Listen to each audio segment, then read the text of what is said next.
समझो आपकी एग्ज़ाम के लिए 10 मिनट रह गए, तभी आप ये वीडियो देखेंगे तो समझ जाएंगे। तो हम देख रहे हैं डाटा स्ट्रक्चरल एल्गोरिदम, उसमें से एल्गोरिदम कॉम्प्लेक्सिटी। तो एल्गोरिदम कॉम्प्लेक्सिटी क्या होती है? पहले तो ये बात आपको डरना नहीं। दूसरी ये बात, एल्गोरिदम कॉम्प्लेक्सिटी ये क्या है? ये बताती है एल्गोरिदम कितना फास्ट चलेगा और कितना मेमोरी यूज़ करेगा, बस कुछ भी नहीं। मतलब कम कम टाइम लेना चाहिए और कम मेमोरी उसने यूज़ करनी चाहिए। देखिए, दो टाइप के एल्गोरिदम होते हैं, bad algorithm, good algorithm. Bad algorithm मतलब, देखिए, आपको मम्मी ने रिमोट, टीवी का रिमोट सर्च करने के लिए कहा है। आपने क्या किया? आप जाओगे, हर रूम में जाओगे और सर्च करोगे। वो क्या होगा? लेकिन आपको वो रूम रिमोट है ना, लास्ट के कमरे में जब मिलेगा तो वर्स्ट केस होगी, उसको बैड एल्गोरिदम कहेंगे। लेकिन गुड एल्गोरिदम क्या होता है पता है क्या? आपको याद आया कि पिछली बार पापा ने टीवी देखा था, तो आप कहेंगे वो टीवी देखा था वो तो हॉल में होगा टीवी, टीवी का रिमोट। तो एल्गोरिदम कॉम्प्लेक्सिटी की दो टाइप होते हैं, टाइम कॉम्प्लेक्सिटी, स्पेस कॉम्प्लेक्सिटी। तो अब देखेंगे टाइम कॉम्प्लेक्सिटी। ये टोटल डिपेंड है इनपुट साइज पे। देखिए, टाइम टाइम कितना लगेगा एक एल्गोरिदम एग्जीक्यूट के लिए, वो टाइम कॉम्प्लेक्सिटी होगा। मतलब एक एल्गोरिदम है, उसको होने में कितना टाइम लगेगा। समझो शादी है, शादी, और शादी में टुडू खो गए हैं। तो आप क्या करें? टुडू को शादी में पूरे ढूंढोगे तो टुडू नहीं मिलेगा, लास्ट में मिलेगा, तो वो वर्स्ट केस होगी। तो आप एक एक को देखोगे, टुडू का है, टुडू का है। लेकिन आपने कैसे दिया? टुडू कौन है? टुडू तो वो लड़के के साइड का है, तो आप लड़के में देखोगे कि लड़की के साइड का है।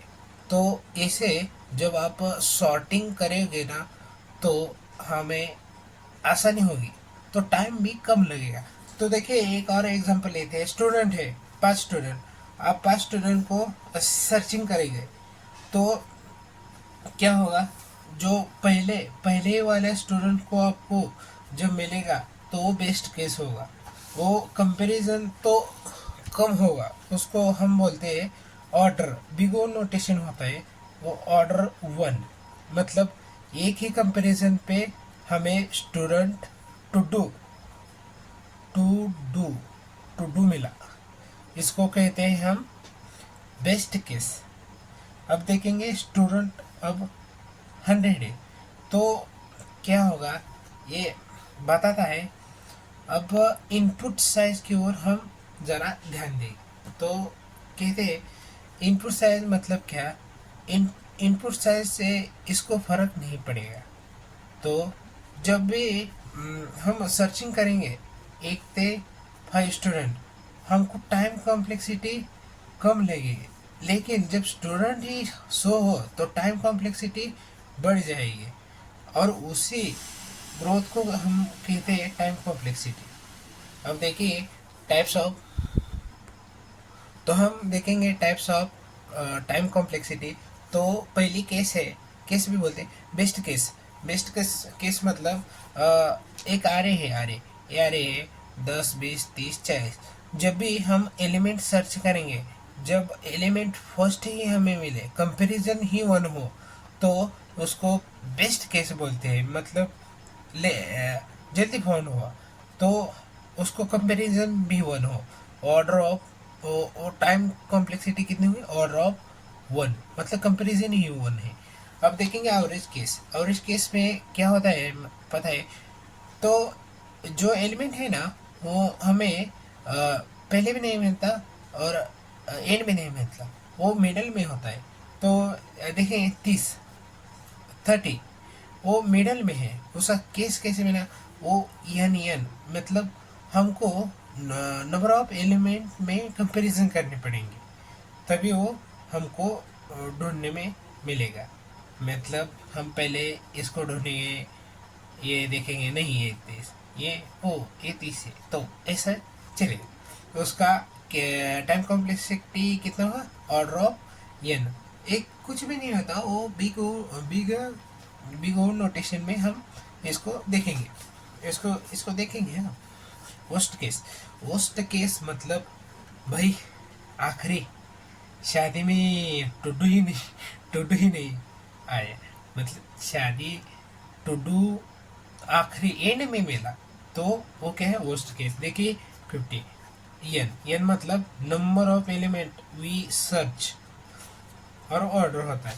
अब देखेंगे स्पेस कॉम्प्लेक्सिटी,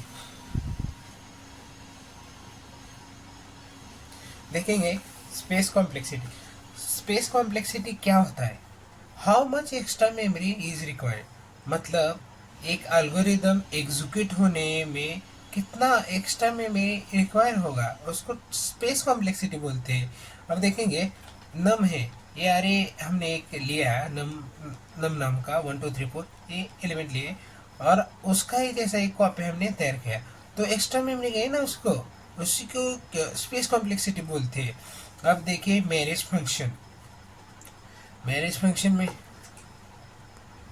मैंने आपको बताया टुडू को ढूंढने में बहुत टाइम जाएगा, तो टुडू कहाँ है, तो समझो ये टुडू है, ये टुडू है, वो शादी में घूम गया है, उसकी बहन की शादी है, तभी वो घूम गए। तो टुडू है ना, हम ढूंढने के उसको जब ट्राई किया तो वो नहीं मिला, जो जो मीन्स वो लास्ट में मिला, वो वर्स्ट केस बना।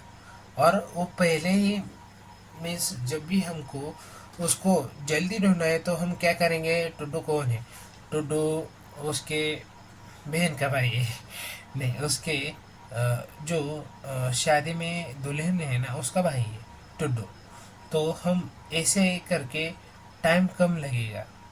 तो मैरिज फंक्शन ये रियल लाइफ का एग्जांपल है भाई।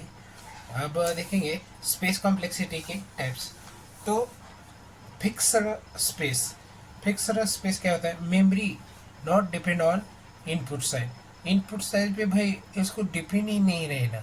देखिए क्यों होते हैं एक दूसरे के, इंट ए इंट बी इंट सम। देखिए हम 10 100 10,000 ऐसे कुछ भी नंबर्स ले सकते हैं, लेकिन इसका कोई असर जब आउटपुट पे नहीं पड़ेगा। कैसे, ले देखिए वेरिएबल सिर्फ 3 है, स्पेस कांस्टेंट है, तो कॉम्प्लेक्सिटी होगी ऑर्डर ऑफ 1।